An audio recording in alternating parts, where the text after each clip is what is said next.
Assalamualaikum warahmatullahi wabarakatuh. Halo pemirsa channel Babu Rahma Official, pada kesempatan ini kita akan membahas biografi singkat Habib Kuncung. Sebelum kita lanjut, jangan lupa klik tombol like dan subscribe terlebih dahulu.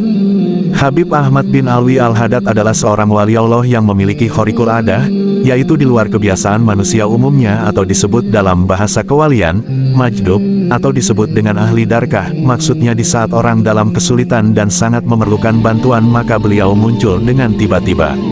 Habib Ahmad bin Alwi Al-Haddad atau yang sering disebut Habib Kuncung lahir di Ghurfah, Hadramaut, Tarim pada tanggal 26 Syaban 1254 Hijriah, dan beliau belajar kepada ayahanda beliau sendiri, Habib Alwi Al-Haddad, dan belajar pula kepada Habib Ali bin Husain Al-Haddad, Hadramaut, Habib Abdurrahman bin Abdullah Al-Habsyi, dan kepada Habib Keramat Empang Bogor, Habib Abdullah bin Muhsin Al-Atas.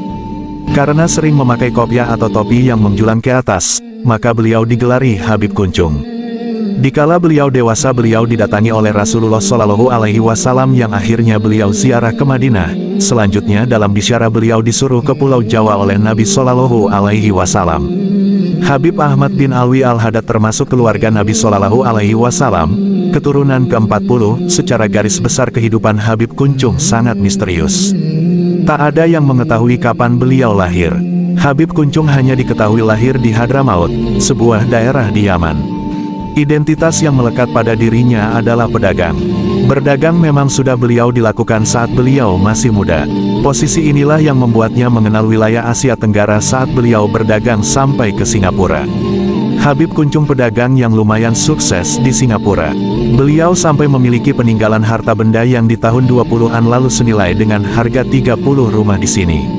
Ujar Habib Salim bin Ahmad, salah satu kerabatnya di Rawajati.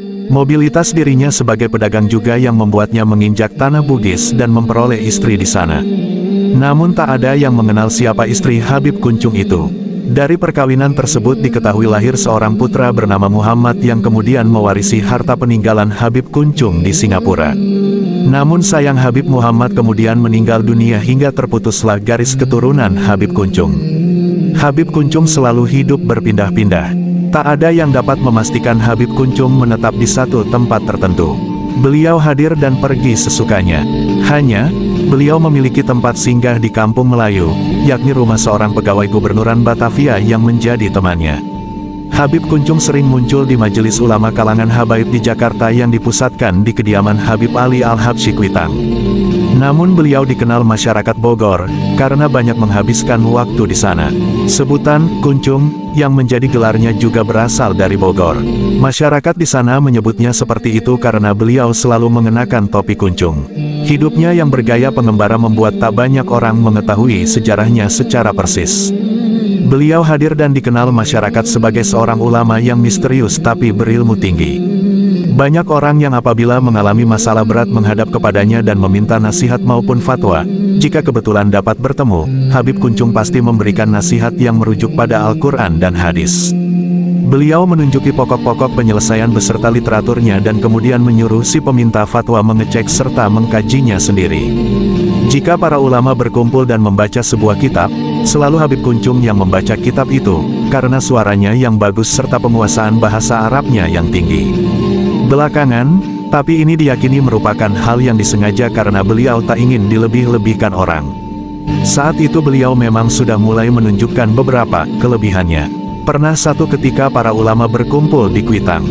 Mereka ingin melakukan perjalanan ke Cirebon memenuhi sebuah undangan. Saat itu Habib Kuncung agak terlupakan hingga tidak ikut rombongan ke stasiun. Para ulama berangkat pada pukul 7.30 pagi. Sesampainya di stasiun Cirebon, ternyata para ulama menemukan Habib Kuncung sudah di sana. Ketika ditanya, beliau mengaku sudah berada di stasiun itu sejak pukul 7.30. Rupanya ketika rombongan ulama berangkat ke stasiun, naik kereta menuju Cirebon, Habib Kuncung juga berangkat ke Cirebon tapi dengan caranya sendiri.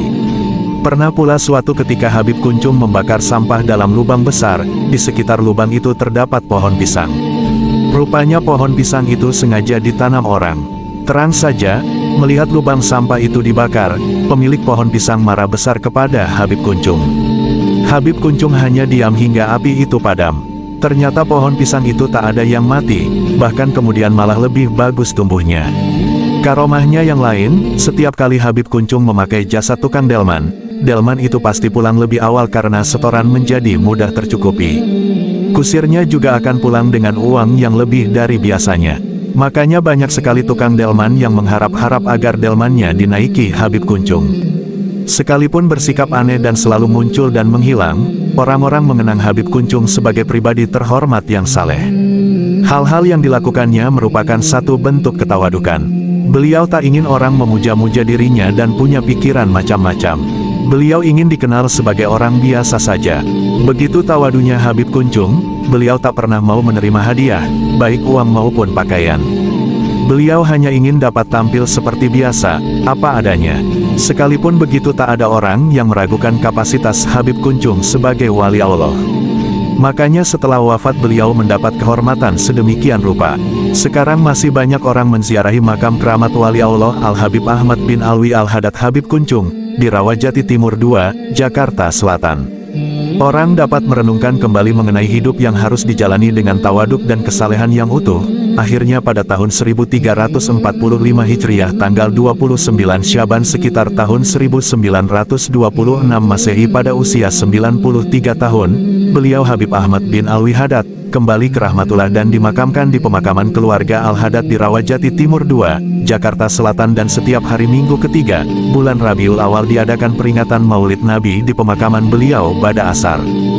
Demikian biografi singkat Habib Kuncung, semoga bermanfaat.